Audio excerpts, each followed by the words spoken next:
Scott Stulen is the CEO and president of the Philbrook Art Museum, and it's good to have you here, my friend. Thanks for having me. We're going to be talking about one of the Phillips boys, and they do rear their head. This is Wade Phillips that we're talking about now, and the museum that's established that you're the CEO of. Correct. Yes. Is in the home that was built by Wade. It was. Wade and Genevieve built the museum in 1927, 1928. They lived there, hosted a lot of parties there, had these beautiful 23 acres of formal and informal gardens. Mm-hmm. And then after 11 years, they moved downtown and then gifted the property and the museum itself to be an art museum. When one says it's an art museum, it's difficult to imagine the caliber of art that's found in there. Yes. Give the folks an example of what they might see. Sure. So, and we're more than a museum. I think because we have the gardens, we have the historic home and the artwork that's there, and there's very few museums in the country that actually have that combination of things, and it's very fortunate Philbrook is one of those. But the artwork itself, so we have a collection that's been built up, since it became a museum over 80 years ago, and that's been through the generosity of collectors in Tulsa and throughout Oklahoma that have built that collection. So we have everything from antiquity all the way up to artwork that's been made in the last year. So it's this whole huge range of artwork. And one of our current shows, we're actually borrowing some artwork from the Joslyn Art Museum in Omaha, Nebraska. And we have Rembrandts there, we have El Greco, all the way to Monet. So we have these European old masters paintings that we're borrowing that have never been shown, most of them in Oklahoma ever. So it's a wide variety of things that's constantly changing. We're adding new artwork to the collection on a monthly basis. And so each time you come, we want it to be something that you're seeing something new that you've maybe never seen before. It almost makes you want to ask, where do you keep the vault? We have one. You have one? Wade Phillips was an interesting guy. He and his brother Frank, of course, came from a lineage of 10 children. Mm-hmm. Frank launched Phillips Petroleum Company. Wade launched a different oil company. That's right.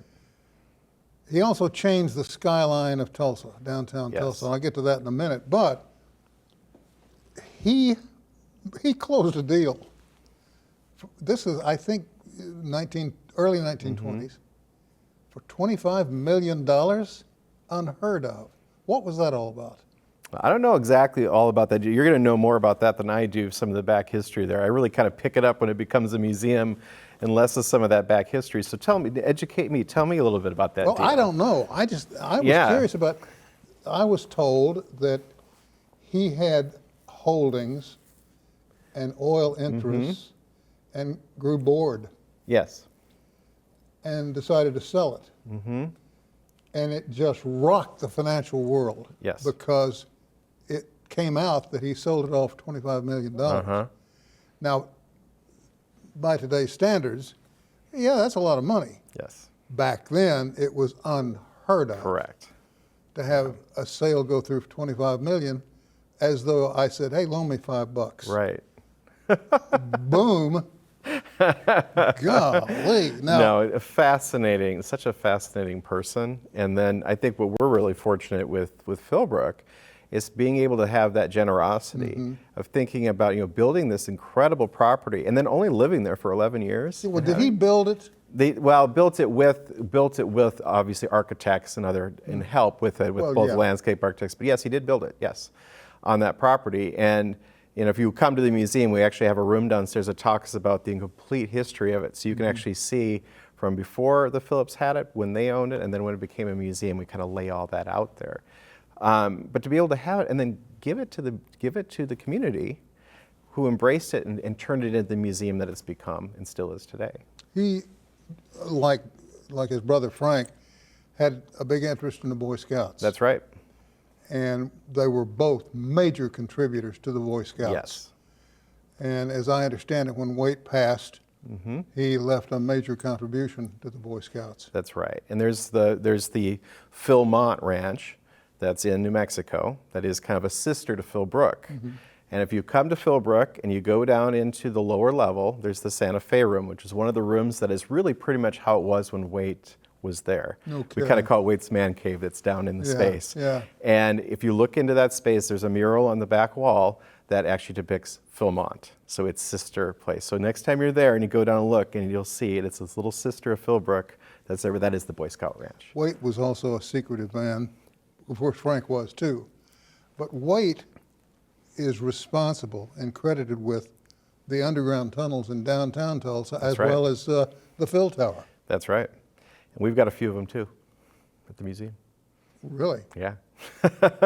You have tunnels? There's a couple of tunnels that are there too that kind of go through the back that are not in public spaces that kind of empty out into parts of the garden and into some back spaces. Occasionally we do some behind the scenes, like we call our secret tours that we show. There's a lot of little hidden pieces inside of the villa. There's also a room that goes underneath the dance floor. So that's how you change actually the bulbs in the dance floor, is you go up a small ladder and you have to kind of climb through a space in there. Get out of here, really? And the pipe organ is built into the villa itself. So that goes all the way down to the basement, all the way up to the top floor. It was built around it. This is not one of those Still deals works. where you punch a button and the pipe organ swings out. It doesn't do that, but it does roll out this way. And if you actually look through it, the pipes are enormous and it's fully functional. And it was a player pipe organ originally. So it had these huge scrolls that went with it. Those are actually too fragile to work, but the pipe organ works just fine. Oh, man, you told me things that just scrambled my brain. Well, quite frankly, knowing how these men thought, and this guy loved to fish. He loved to fly fish. And that caught my interest, because that's what I do. Yeah. And I don't make $25 million on a deal, but I do go after big trout. It always is intriguing to walk in the footsteps of people like Frank and Waite, Yes. and get a feeling, a sense. I tell you what, when you walk through that mansion, holy Toledo, and he didn't stay there that long. He didn't. And I think what's really unique about it too is that you see kind of, it has so many things that are pulled from different parts of the world. So we have everything from some of the lanterns when you first come in, the lighting that's in the Great Hall when you come in. Those are Parisian gas street lamps that were converted and put into the space. There's custom ironwork that's on the railings that are there. We have a tapestry that was actually commissioned by Marie Antoinette's mother that's in the space. They bought as decor that's original, that's in the space. The stained glass is original, that's there. And of course, coming out to that iconic view onto the gardens. And the pond that now we have koi fish in was their swimming pool. We're out That of was at the time. end. I know, I keep going. I'm so sorry. He also invented a doorknob. We should talk about that sometime. We should do that. We'll talk about that. Hey, thanks for coming by. Of course, thank you for having me. Appreciate you so much. We're all out of time, folks, and we'll see you all next time.